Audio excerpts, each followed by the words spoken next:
There are stories about, like, Einstein, for example, has written several chapters on this, where he would get into this state where he would almost fall asleep, but he did not fall asleep. And right at that moment, he would have this deep understanding of, like, special theories of relativity, which is very hard to conceptualize through any form of like logical deduction, etc. Mm-hmm. Is what we are doing, is that an expression of a siddhi? And is that the state that we're trying to get to? Like the level of subtleness, and at the same time honing in things that are not readily or naturally available to us in everyday life. Right. Yeah, definitely. You could say exactly the same. The thing is, you have pure consciousness within you, right? We know that you're conscious, you're sentient, you're aware. So there's pure consciousness there. And according to the, Vedanta philosophy and all of that, that's the basis of everything, right? All creation arises from that mass of pure consciousness at the beginning of creation. Essentially, pure consciousness is the ground state of all existence, and therefore all existence arises from that through some mechanics. And that means it obviously takes knowledge to create. Like, Moe can only paint these amazing paintings because she has the knowledge and the talent and the skill to do so. But so it takes that. So knowledge is involved in that. So what that means is pure consciousness has to be the home of all the knowledge of creation, everything. Like they call it, another term for that is the Akashic records, or even the Veda. That's another term for it. Veda is knowledge, means knowledge. So that pure consciousness, that means that you have all knowledge within you. All knowledge is within you, right?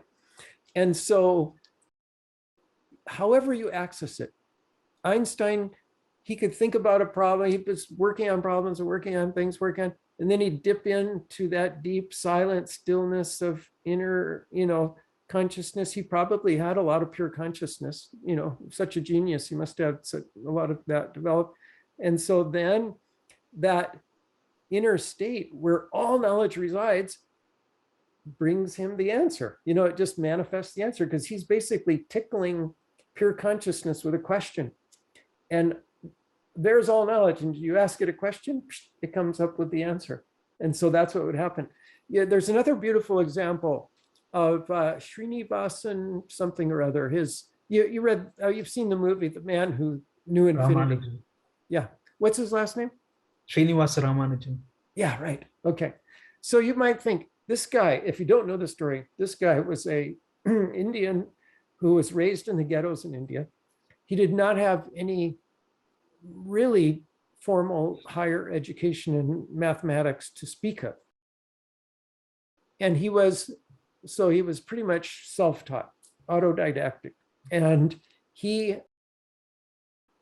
so anyway, he developed these amazing, theorems and whatever else. I don't even know what they're called, but amazing formulas and so forth. And one time he created a notebook and he sent it to Cambridge to a famous mathematician there. And the mathematician got this and he was like, this is amazing stuff. Where's this guy? How could he possibly do this? Anyway, so they invited him to Cambridge, and all the mathematicians with all their huge education, the best mathematicians in the world, they couldn't even understand what he was doing half the time. And ultimately, they came to the recognition that he was by far and away the greatest mathematician of them all.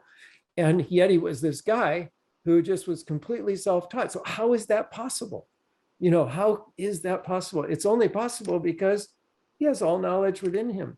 He must have been some advanced yogi in a past lifetime, and he had access to that pure consciousness. And he was fascinated by math in this lifetime.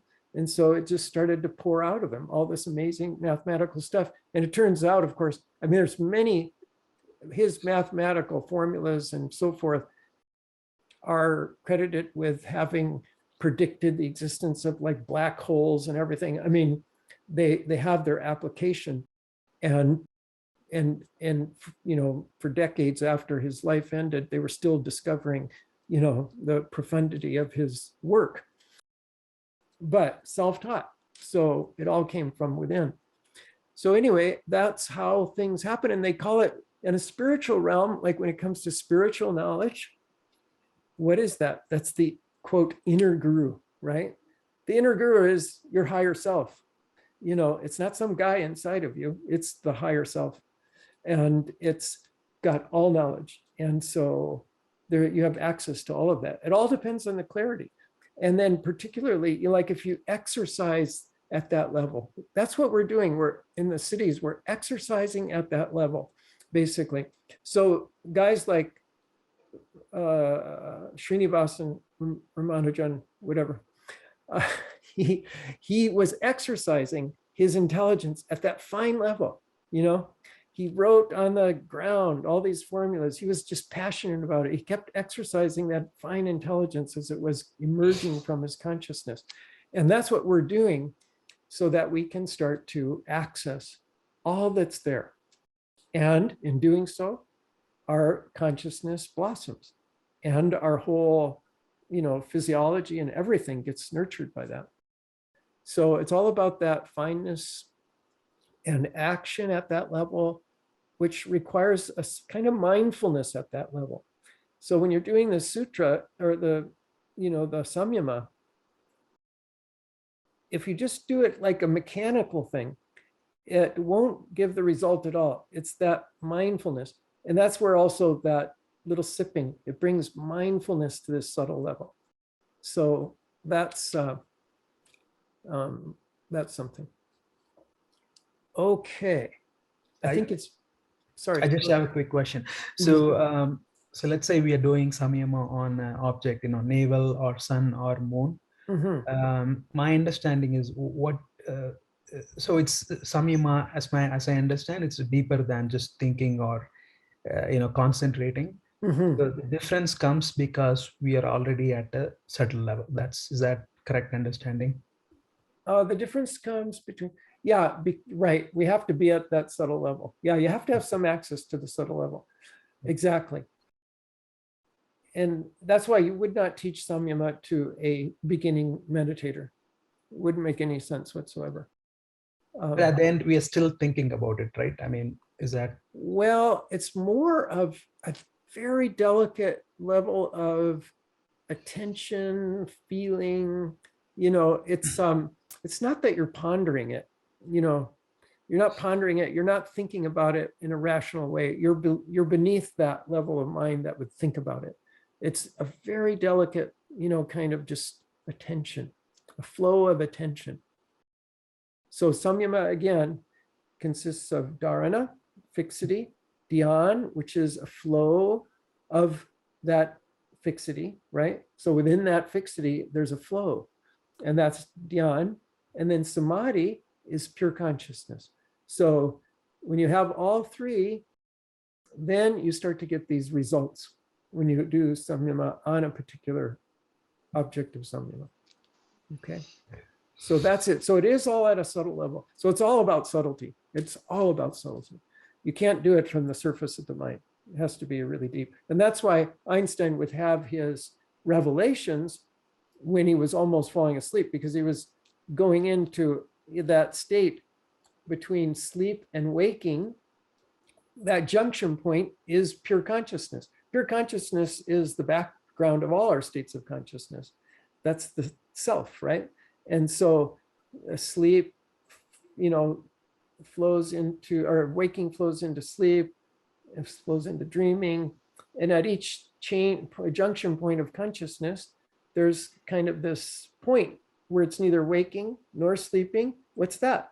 That's a point where pure consciousness can shine through.